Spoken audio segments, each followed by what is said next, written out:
One summer moment can change a child's life. Through Toys for Tots Give and Go initiative, your support provides books, games, toys, and outdoor adventures that spark curiosity, creativity, and a love of nature. Whether it's fishing, learning a new sport, reading under a tree, or playing with friends, these moments build confidence and lifelong memories. For too many children, those moments never come. You can help change that this summer. Visit toysfortots.org. Toys for Tots, delivering hope beyond the holidays. Sunday morning, 4th of July weekend. Live long and prosper. Well, Dr. Peter Michalos is with us, and he wants us to live long, and he wants us to live long beyond this weekend where it's going to be 100 degrees. Dr. Peter, what do you have to say on 4th of July weekend? Well, today, John, we're going to talk about a very important topic, and that is heat stroke and the importance of hydration in human health and longevity.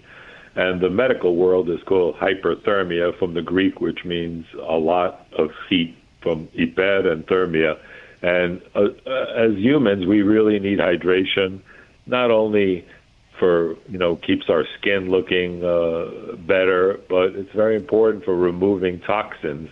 And the toxins that get removed through our kidney require a lot of water to be pushed through. And also our bowels wouldn't function to move the good food and the good nutrients through, but also drinking water helps move along our bowels so that we can also get rid of the bad bacteria and the bad toxins.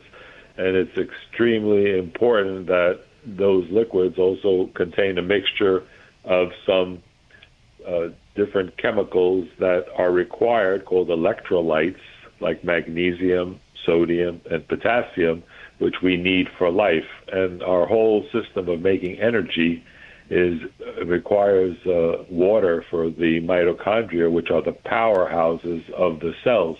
And if they don't have water, they don't function right. So what is heat stroke? Heat stroke happens when our body temperature gets to about 104 degrees. And when it's humid outside, it makes it even worse because it's harder to sweat. And heat stroke is basically a medical emergency. And when we said the core temperature goes to 104, and your brain is actually starting to heat up and basically fry, and you can't think straight, you get confused, you get tired, weak, dizzy, you can get pale, clammy, crampy, and you get fast, shallow breathing, and your heart rate starts going up, and your skin starts turning red because your blood vessels are dilating like a radiator trying to dissipate heat.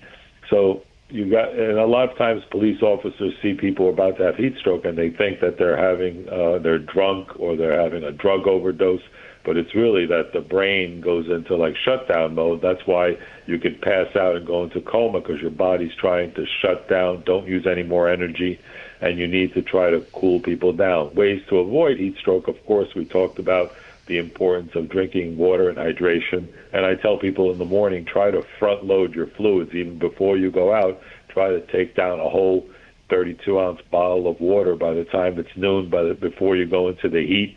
Wearing light clothing is best, like white shirts, white or lighter pants, because when you wear dark colors on the hot days, it's like a solar panel, just like in Greece on the rooftops. In the old days, they used to heat the hot water by putting a big barrel painted black, and that's how they got hot water.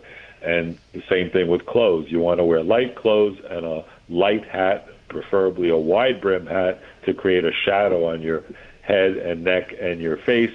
And of course, wearing loose clothing and natural fibers like cotton is much better than other types of artificial fibers, which tend to hold in the heat and act more like a barrier that holds in the heat. So you want to avoid exercise, definitely avoid alcohol, because it's a diuretic in the heat. Dr. Peter, I went to the baseball game last weekend, and at the Ferry Hawks in Staten Island, and it was hot, and I was out there for 3-4 hours. When I got home, I felt I drank a whole almost 30 ounces of water, and I was really knocked out. No, absolutely. And one of the things that you can do, and what I do when I travel too, and it's going to be hot, they have non-sugar powders that have all the electrolytes, like the magnesium, the potassium, and the sodium that you need. Like even Amazon has its own brand, Ultima Liquid IV, Liquid IV. Those things, little packets. You just throw it in the water because it's not just water. You lose electrolytes when you sweat, and 1,400 people died in Europe during this recent past heat wave. So one of the things to do is when you see someone and you get them indoors to a cool place, you take a wet towel, you put it around their neck. You can put even ice packs and stuff under the armpit because your core temperature, you want to bring it down.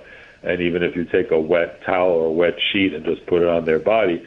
But if they pass out, then you make sure that you put them on their side, because if you throw up and you're on your side, you're less likely to aspirate.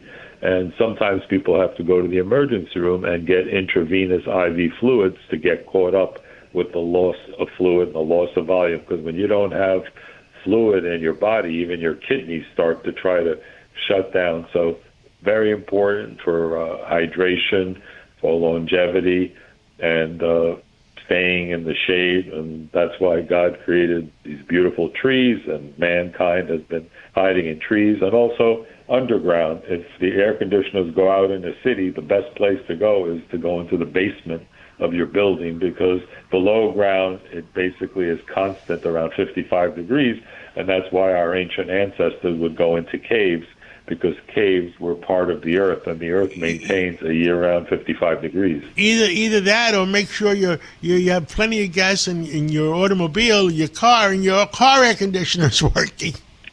Yeah, absolutely. A lot of people do that during blackouts. They go into the car, they turn on the air conditioner, and they also charge up their telephones during blackouts. So these are just some of the important tips to stay healthy, and try not to eat super heavy meals during the heat, because then your body is focused on digestion and you get more tired and you lose energy. And keep listening to WABC for more health tips on staying healthy, alive, and hydrated. Well, thank you, Dr. Peter Michalos. Enjoy the rest of the weekend and with family and friends, and we'll talk to you again real soon. Thanks for always getting the truth out, and happy 250th anniversary of the United States, and God bless America. God bless.